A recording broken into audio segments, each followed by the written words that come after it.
Well, at the same time that story was unfolding today, the president took some heat for a line in his UN speech that seemed to praise a radical cleric.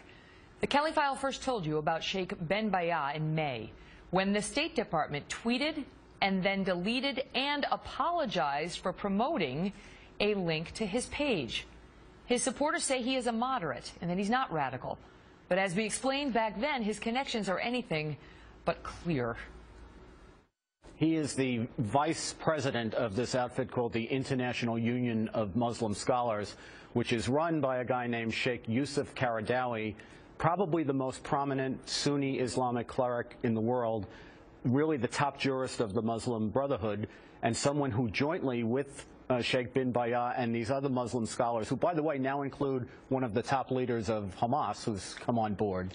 Recognized as a terrorist group by yes, the United States. Under U.S. law. But they issued the fatwa in 2003-2004 that called for violent jihad against American military troops and personnel, support personnel in Iraq.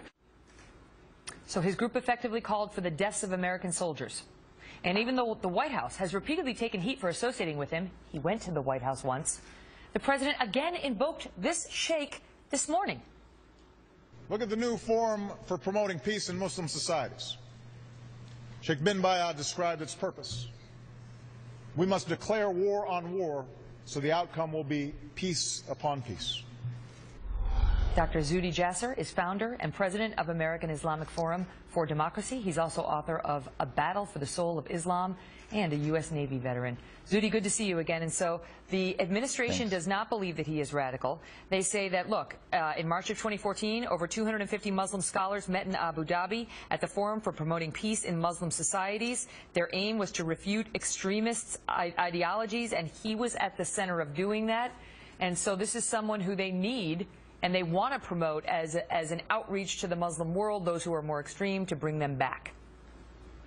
Well, Megan, you know, this is a narrow focus of an administration that believes, as his speech was riddled with these comments of violent extremism, that it's all about just the tactic, not about the ideology or the ends. And they'll just put their head in the sand and ignore the fact that groups like ISIS don't come out of thin air. There's a continuum. And the more clever groups like the Muslim Brotherhood or Bin Bayyah or Qaradawi are condemning the means, but they still believe in the same end, the supremacism of the Islamic State. Sheikh Bin Bayyah, that he quoted to us, now, first last week the president was telling us what's Islamic. Now he's shoving down us Muslim throats this silver-bearded theocrat that I'm supposed to follow, when in fact this theocrat was in 2004, we were sending out releases saying that the true moderates were not maligning our soldiers in Iraq, we're not claiming a jihad. But the narrative from this administration is against the moderates, and it's actually promoting the status quo. But just to be clear, so because I'm confused, I see that there's a rabbi, Dr. Mark Gopin, of George Mason, he's with the Center for World Religions, who calls this sheikh one of the gentlest and most peace-oriented scholars in the Islamic world. However, the Anti-Defamation League says he is a theologian of terror, and the State Department had to apologize for posting a link to what this guy said. So why then does the President of the United States go before the United Nations in an enormous forum and tout the very man who his State Department apologized for repeating?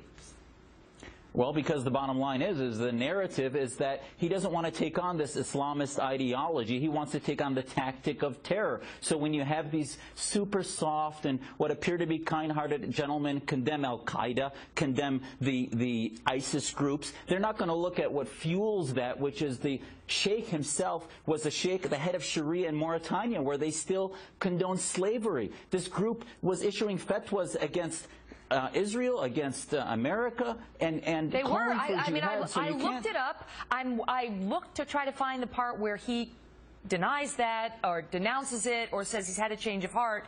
He's the vice president of this group that issued a fatwa saying it was okay to kill American soldiers. The president of that group is a very troubling man, this Qaradawi, who's done a lot worse than this guy did. He called for jihad against the United States and Israel. This is this sheikh's group. Qaradawi is the head of it. This guy, Bin Bayyah, was the vice president for 10+ years. I don't understand why our president is pointing to him. At a minimum, he's rather controversial. Absolutely, because Qaradawi and Bin Bayyah are like Qaradawi can't even come to the U.S. because of his statements and how radical he is, and his Islamism that he's promoting, and promoting Hamas and other groups. We don't have a vision. We don't have a strategy. So ultimately, if it's just a counterterrorism operation, we're going to join forces with governments like Saudi Arabia that promote Wahhabism because it's only a target that in and out and we're gone. If it's a long-term vision, and I'd argue, Megan, that the Bush of 2014 would not be giving the same speech. I got to wrap you, Obama is because we're coming up against a hard behind. break. The White House is standing by the president's statements.